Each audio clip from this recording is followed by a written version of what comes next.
मंजिल। मैं तो चला था अकेला ही जानिबे मंजिल, लोग जुड़ते गए और कारवां बनता गया।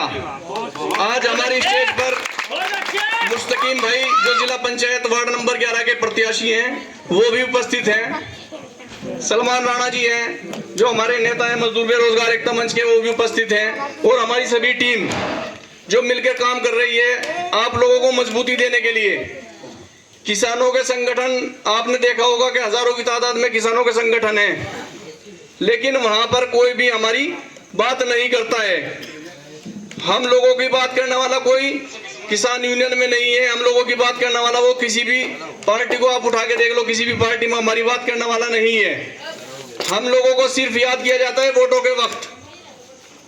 70% मजदूर बेरोजगार तबका है जिसे सिर्फ वोटों के वक्त में इस्तेमाल करने का काम किया जाता है, और इस्तेमाल करने के बाद में जैसे तेजपात को निकाल कर फेंक देते हैं, इसी तरीके से हम लोगों को निकाल कर फेंक दिया जाता है। आज का जो माहौल है वो आप सभी लोगों के बीच में है कि आज माहौल किस तरीके का है। हम लोगों को बांटने का काम किया जा रहा है हिंदू मुस्लिम में, और फिर मुसलमानों को जातिवाद में कि ये अंसारी है, ये मंसूरी है, ये देवबंदी है, ये बरेलवी है। सबसे पहले तो हम लोगों को ईमान वाला बनना है, मुसलमान बनना है जी।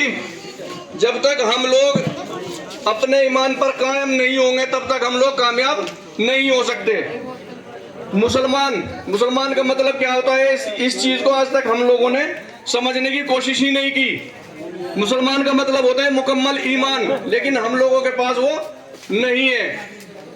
यह है जी किसी के पास नहीं है। सही बात। हमारे नबी ने ये कहा कि जब दुनिया बनाई गई और हमारे नबी ने पैगाम दिया कि अगर आपके पड़ोस में कोई भी किसी भी वर्ग से है, किसी भी धर्म जाति का मानने वाला है, अगर वो भूखा है तो सबसे पहले उसे खाना खिलाया जाए।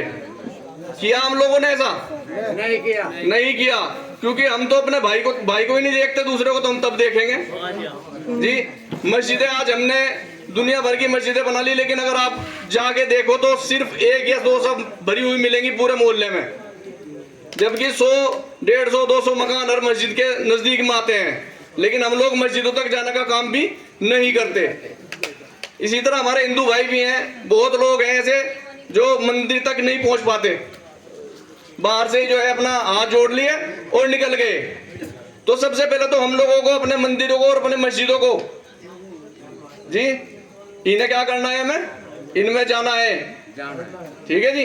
अपनी जो भी पूजा अर्चना करनी है या मस्जिद में नमाज पढ़नी है वो इबादत हम लोगों को पूरी करनी होगी, तभी जाकर हम कामयाबी की तरफ बढ़ेंगे। आज के दौर के लिए मैं एक शेर अर्ज करना चाहूंगा आप लोगों के बीच में। जो आज दौर चला हुआ है वो बहुत ही नाजुक है। हिंदू मुस्लिम में ना बांटो, इंसान रहने दो हमें। हिंदू मुस्लिम में ना बांटो, इंसान रहने दो हमें। खुद भी जियो और चैन से जीने दो हमें। धर्म की इस गंदी सियासत से दूर रहना दोस्तों। जो धर्म की सियासत चल रही ना, धर्म की इस गंदी सियासत से दूर रहना दोस्तों, क्योंकि हम इंसान हैं, इंसान ही बनकर रहने दो हमें जी। हम लोगों को इंसानियत का पैगाम देना है। हमारे नबी करीम सल्लल्लाहु अलैहि वसल्लम ने इंसानियत का पैगाम दिया। उन्होंने किसी धर्म और किसी जाति को नहीं देखा। वो सभी के पैगंबर बनके इस दुनिया में आए और सभी के पैगंबर हैं। सिर्फ हमारे नहीं है कि मुसलमानों के लिए आए हुए।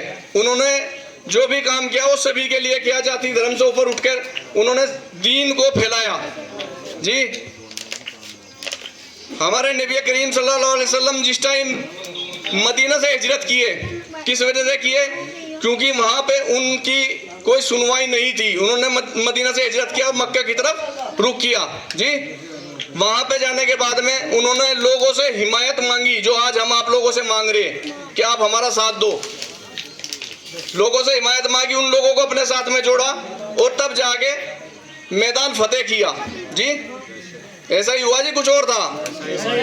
लेकिन आज हम लोग जो है अपना आप को मजबूत करने का काम नहीं कर रहे। क्या कहते हैं हमारे लोग कि हमारा काम सियासत करना नहीं है। सियासत काम हमारा नहीं है। हम अपने घरों में सेफ हैं। हम मजदूरी मेहनत करने वाले लोग, हम क्या सियासत जाने, हम क्या सियासत करेंगे। लेकिन जब तक हम लोग घरों से बाहर निकल के और सियासत में कदम नहीं रखेंगे तब तक हम लोग कामयाब नहीं हो सकते। कदम हम लोगों को बढ़ाना होगा। कलाम पाक किसने पढ़ा? हम लोगों ने पढ़ा जी। और उस पर अमल किसने किया? हमारे यादव समाज ने। यादव समाज ने कलाम पाक पर अमल किया और अपना एक रहबर चुना। किसे चुना जी? मुलायम सिंह यादव जी। आप लोगों के बीच आए, आप लोगों की वोट हासिल करी और आप लोगों की वोटों से ही मुख्यमंत्री बने। उसके बाद में बहन जी आई, बहन जी ने भी उस चीज पर अमल किया, अपने समाज को इकट्ठा किया, हमारी वोट प्लस में हो गई और सत्ता में काबिज हो गई। लेकिन अगर पीछे रह गए तो हम लोग रह गए।